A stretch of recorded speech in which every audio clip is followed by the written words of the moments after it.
नमस्कार विद्यार्थी मित्रांनो, चला तर आज आपण एम-पी-एस-सी आयोगाची राज्यसेवा मुख्य परीक्षा 2025 जी 2026मध्ये घेण्यात आलेली आहे. तर त्या परीक्षेचा कट ऑफ जो आहे तर तो लावलेला आहे.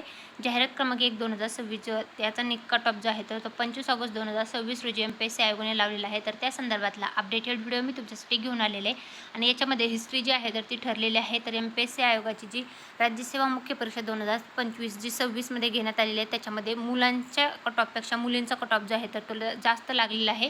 तर त्या संदर्भातली आलेली संपूर्ण माहिती आहे. तर जनरल म्हणजे अनरिझर्व्ड कॅटेगरीमधले जनरलचा कट ऑफ आहे 942 आणि फिमेलचा लागलेला आहे 959. एस-सी जनरल लागलेला आहे 733 आणि फिमेल लागलेला आहे 759. त्यानंतर एस-टी जनरलचा लागलेला आहे 678 आणि फिमेल लागलेला आहे एस-टीचा 784. त्यानंतर डी-टी-ए जनरल लागला आहे 745 आणि डी-टी-एफ फिमेल लागला आहे 704. एन-टी-बी जनरलचा लागला आहे 763. एन-टी-बी फिमेल लागला आहे 905.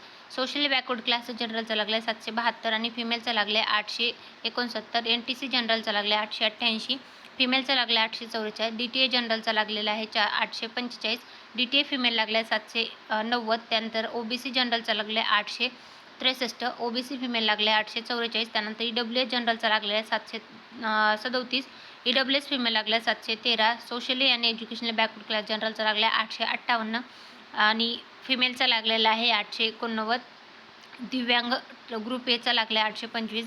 ग्रुप सीचा लागलेला 743 आणि ऑर्फनचा सीचा लागलेला 808. हा जो कट ऑफ आहे राज्यसेवा मुख्य परीक्षा 2025 जी 2026मध्ये घेण्यात आलेली पहिली डिस्क्रिप्टिव्ह पॅटर्नचा जो पेपर होता तर त्यासाठीचा घेण्यात आलेल्या परीक्षेचा हा निकाल आहे. आणि संपूर्ण PDF जे आहे ते आपल्या टेलिग्राम चॅनलला सरकारी नोकरीच्या त्याच्यावर मी उपलब्ध करून दिलेले आहे. सोबतच जे आहे तर पात्र उमेदवाराची यादी आहे आपल्या टेलिग्राम चॅनलवर उपलब्ध केलेली आहे. तिथून तुम्ही चेकआउट नक्की करा. व्हिडिओ आवडल्यास व्हिडिओ लाईक आणि चॅनलला सबस्क्राईब करायला विसरू नका. Thanks for the watching.